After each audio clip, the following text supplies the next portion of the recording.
এটা নাম দিয়েছি ভুং ভাং ভক্কচক্কর শরবত। ভুং ভাং, আবার বলেন ভাই। বড় ভাই কি করেন? এই শরবত তৈরি করি। এইখানে এটা শরবতের দোকান। যে আপনি এটা পাস কি করেন। দিলেন? লেবু আপনি পাস করেন। আচ্ছা আচ্ছা আচ্ছা। আসেন, আপনি আসেন, আপনি আসেন। আচ্ছা সমস্যা না, আপনি করেন করেন। এখানে প্রেস করেন, হ্যাঁ। জি জি জি। এটা দিক দিয়ে কি লেবু বের হয়? জি জি, রসটা বেরোলো। এখানে লেবু দিয়েছেন? জি জি। আর পানি দেন কোন দিক দিয়া? পানি এটা অটোমেটিক সিস্টেম ছিল, সব রাস্তা নির্মাণের সময় ভেঙে গেছে। আচ্ছা, রাস্তা নির্মাণের সময় ভেঙে এখানে পানি আসলো কেমনে? জি, এই রসটা এখানে চলে আসে। কোন দিক দিয়ে আসে? এই যে এখান থেকে বের চলে আসে। এইভাবে না?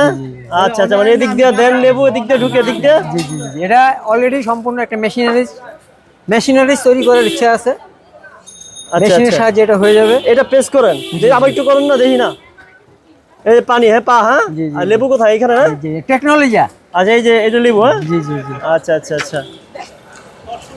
এটা নাম দিয়েছি ভুং ভাং ভক্কচক্কর শরবত। ভুং ভাং, আবার বলেন ভাই। এটার নাম কি দিচ্ছেন? ভুং ভাং ভক্কচক্কর শরবত। এই শরবতের দাম কত? মাত্র 10 টাকা। 10 টাকা? আচ্ছা আচ্ছা, মানে রাস্তার কাজ হয়েছে এই জন্য সব উল্টাপাল্টা হয়ে গেছে। জি, উল্টা বলে। আচ্ছা, এখানে কন্টিনিউ থাকেন নাকি? জি কন্টিনিউ।